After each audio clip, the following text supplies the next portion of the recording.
ಬೆಳ್ಮಣ್ ಗ್ರಾಮ ಪಂಚಾಯತ್ನ 2024-25 ಸಾಲಿನ ದ್ವಿತೀಯ ಹಂತದ ಗ್ರಾಮ ಸಭೆಯು ಬೆಳ್ಮಣ್ಣುವಿನ ಶ್ರೀ ಕೃಷ್ಣ ಸಭಾ ಭವನದಲ್ಲಿ ನಿಗದಿಯಾಗಿತ್ತು. ಆದರೆ ಸಮಯ 11:30 ಆದರೂ ಬೆರಳಿಣಿಕೆಯಷ್ಟು ಮಾತ್ರ ಗ್ರಾಮಸ್ಥರು ಉಪಸ್ಥಿತರಿದ್ದು ಕೋರಂ ಕೊರತೆಯಿಂದ ಗ್ರಾಮ ಸಭೆಯನ್ನು ಮುಂದೂಡಲಾಗಿದ್ದು ನಾಳೆ ಗ್ರಾಮ ಪಂಚಾಯತ್ ಆವರಣದಲ್ಲಿ ನಡೆಸಲಾಗುವುದು ಎಂದು ಪಂಚಾಯತ್ ಅಧ್ಯಕ್ಷೆ ರಾಮೇಶ್ವರಿ ಶೆಟ್ಟಿಯವರು ಸೂಚಿಸಿದ್ದಾರೆ. ಉಪಸ್ಥಿತರಿದ್ದವರು ಉಪಹಾರ ಸೇವಿಸಿ ನಿರ್ಗಮಿಸಿದರು. Khalil V4 news Karkala.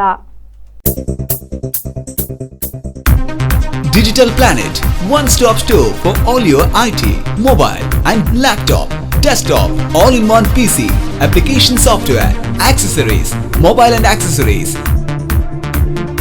You name it and we have it.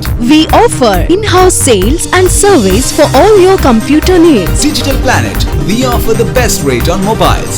Visit us today. Digital Planet, Brahma Samaj Complex, Navbharat Circle, Mangalore.